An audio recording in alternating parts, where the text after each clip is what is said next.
नमस्कार। चीन के गोबी रेगिस्तान में दुनिया का पहला ऑपरेशनल थोरियम रिएक्टर वो अब चालू हो गया है।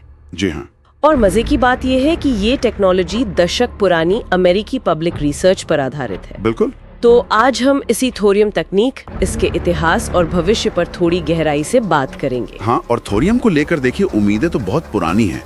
दशकों से बात हो रही है कि ये साफ, सुरक्षित और शायद ऐसा परमाणु ईंधन हो जिससे हथियार बनाना मुश्किल हो। पर सवाल यही है कि क्या चीन का ये कदम वाकई ऊर्जा क्षेत्र में कोई बड़ी क्रांति लाएगा, या ये बस एक और कह सकते हैं तकनीकी प्रयोग ही रहेगा। तो चलिए इसी को समझते हैं। एकदम शुरू से शुरू करते हैं। ये थोरियम आखिर है क्या? मैंने सुना ये काफी आम है। हाँ, ये एक प्राकृतिक तत्व है। धरती की परत में यूरेनियम से करीब 3 गुना ज्यादा मिलता है। 3 गुना? जी हाँ। और क्षमता की बात करें तो एक अंदाजा है कि सिर्फ 5000 टन थोरियम, उससे पूरी दुनिया को साल भर बिजली मिल सकती है। इतनी क्षमता? फिर ये यूरेनियम जितना इस्तेमाल क्यों नहीं हुआ अब तक? देखिए, इसकी एक तकनीकी वजह है। थोरियम जो है ना, वो सीधे सीधे परमाणु ईंधन की तरह जलता नहीं है। वो फिसाइल नहीं है। अच्छा। उसे पहले न्यूट्रॉन से बम्बार्ड करके यूरेनियम 233 में बदलना पड़ता है। फिर वो U233 ऊर्जा पैदा करता है। और यहीं पर वो मॉल्टन सॉल्ट रिएक्टर यानी MSR तकनीक बहुत अहम हो जाती है। मॉल्टन सॉल्ट रिएक्टर, ये क्या चीज है और थोरियम के लिए ये क्यों जरूरी है? MSR में ईंधन वो ठोस रॉड्स में नहीं होता। अच्छा। नहीं, वो पिघले हुए नमक में घुला होता है, लिक्विड फॉर्म में। और इसका एक बड़ा फायदा, वो जो प्रोटैक्टिनियम बनता है ना प्रक्रिया के दौरान, हाँ, उसको निकालना इसमें आसान हो जाता है। अगर वो जमा होता रहे तो वो न्यूट्रॉन सोख लेता है और रिएक्शन को धीमा कर सकता है। सुरक्षा? परमाणु रिएक्टर का नाम आते ही सुरक्षा की चिंता होती है। हाँ, वो तो है। सुरक्षा के लिहाज से MSRs को काफी बेहतर माना जाता है। एक तो ये बहुत कम दबाव पर काम करते हैं। कम दबाव पर? जी। तो वो बड़े धमाके का खतरा लगभग नहीं होता। और इनमें एक गजब का फील सेफ डिजाइन भी होता है। वो क्या है? अगर तापमान बहुत ज्यादा बढ़ जाए खतरनाक लेवल तक, तो नीचे एक फ्रीज प्लग लगा होता है, वो पिघल जाता है। अच्छा। और सारा पिघला हुआ ईंधन फौरन एक नीचे बने सुरक्षित टैंक में बह जाता है। तो वो फुकुशिमा जैसे हादसों का डर यहाँ बहुत बहुत कम है। ये तो वाकई बहुत प्रभावशाली है। कम दबाव, ऑटोमेटिक सेफ्टी, और क्या फायदे हैं इसके? फायदे तो और भी हैं। जैसे थोरियम से जो परमाणु कचरा बनता है, वो यूरेनियम वाले कचरे से कम खतरनाक होता है। कितना कम? और हजारों साल के बजाय कुछ 100 सालों में ही सुरक्षित स्तर पर आ जाता है।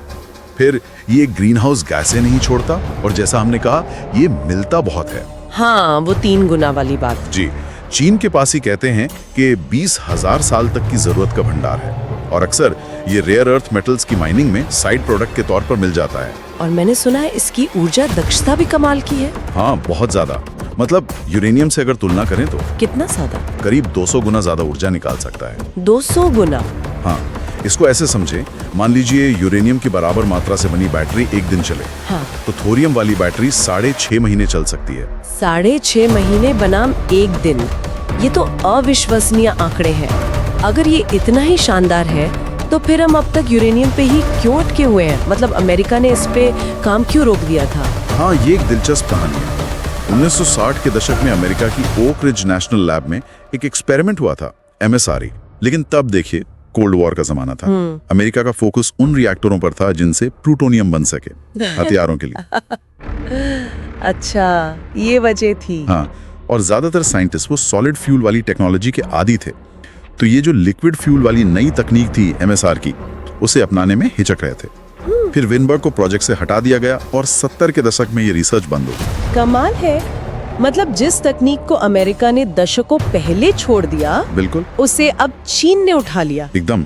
चीन ने अमेरिका की इसी पब्लिक डोमेन वाली रिसर्च को उठाया। उनके प्रोजेक्ट लीड हैं जू होंगजिया। उन्होंने कहा भी कि अमेरिका ने रिसर्च पब्लिक छोड़ दी थी, सही वारिस का इंतजार करते हुए। हम वो वारिस थे। तो चीनी टीम ने पुराने पेपर्स पढ़े, एक्सपेरिमेंट्स किए, और अब जून 2024 में गोबी रेगिस्तान में ये रिएक्टर ऑपरेशनल हो गया है। और उन्होंने एक और कमाल किया है, चलते रिएक्टर में नया ईंधन डालने में सफलता पाई है। ये दुनिया में पहली बार हुआ है। लेकिन क्या हमें एकदम से बहुत उत्साहित हो जाना चाहिए? क्या थोरियम वाकई सारी ऊर्जा समस्याएं हल कर देगा? पहले भी तो कोशिशें हुई हैं जो कामयाब नहीं हुई। सही बात। आलोचनाएं और चुनौतियां भी, उन्हें नजरअंदाज नहीं कर सकते। पहली तो है लागत। लागत? हाँ, थोरियम को प्रोसेस करना फिलहाल यूरेनियम से महंगा हो सकता है, और इसकी जो पूरी क्षमता है ना 200 गुना वाली, उसको पाने के लिए महंगा फ्यूल रीप्रोसेसिंग करना पड़ता है। अच्छा। और वो हथियार वाली बात, हाँ, ये कहना कि इससे हथियार बनी ही नहीं सकते वो शायद सही नहीं है, पर हाँ, बनाना यूरेनियम या प्लूटोनियम से कहीं ज्यादा मुश्किल और महंगा है, तो वो खतरा कम है पर शून्य नहीं। और तकनीकी मुश्किलें भी होंगी, बिल्कुल। एक बड़ी चुनौती है मटेरियल साइंस की। वो जो पिघला हुआ नमक है ना, वो बहुत गर्म होता है और बहुत संक्षारक मतलब करोसिव होता है। तो रिएक्टर बनाने के लिए ऐसा मटेरियल चाहिए जो सालों तक उसे झेल सके। चीन का दावा है कि उन्होंने हैस्टेलॉय एन नाम का एक खास निकल वाला एलॉय बनाकर इसका हल निकाला है। अच्छा। और ये भी याद रखना होगा कि चीन का जो अभी का रिएक्टर है वो बहुत छोटा है, सिर्फ 2 मेगावाट थर्मल।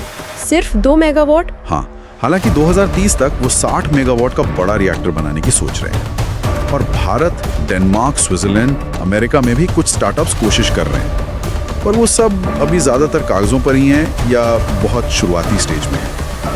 तो कुल मिलाके चीन ने एक अहम कदम तो उठाया है, एक पड़ाव पार किया है, लेकिन थोरियम ऊर्जा का बड़े पैमाने पर इस्तेमाल वो अभी भी शायद एक लंबा सफर है। हाँ, ये कहानी ये भी दिखाती है कि कैसे दशकों पुरानी पब्लिक रिसर्च अचानक से दुनिया में एक नई तकनीकी दौर शुरू कर सकती है। बिल्कुल। और इससे शायद सबसे बड़ा सबक यही मिलता है कि टेक्नोलॉजी का विकास कोई सीधी लकीर नहीं है।